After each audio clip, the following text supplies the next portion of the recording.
Je dirais que sur un site aussi artificiel que le nôtre, et qui est donc, je dirais, quasi pré-expérimental, puisqu'on est capable de bloquer des paramètres. Quand c'est qu'on met de l'eau, quand c'est qu'on l'enlève, la taille des bassins, etc. etc. On est aussi, je dirais, dans la mise en œuvre du travail sur le génie écologique et la restauration, de manière à voir si ce sont des outils de conservation de la nature. Alors, nous, au niveau de la restauration écologique du fleuve, on est à l'embouchure du Rhône. Donc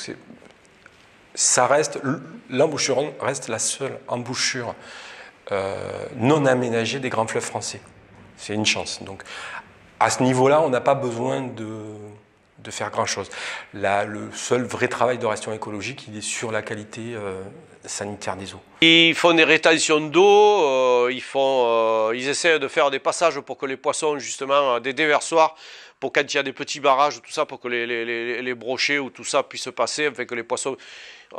Il y a quelque chose qui se fait. C'est là où on critique souvent les pêcheurs ou les chasseurs, mais bien souvent, ce sont eux qui essayent, comme de partout, il y a des bons et des mauvais, mais ce sont eux, des fois, qui mettent les moyens nécessaires ou qui prennent les gens à partie pour pouvoir faire des travaux dans ce truc-là. Ce qu'on appelle le génie écologique, donc je dirais que nous, on y est très fortement impliqués.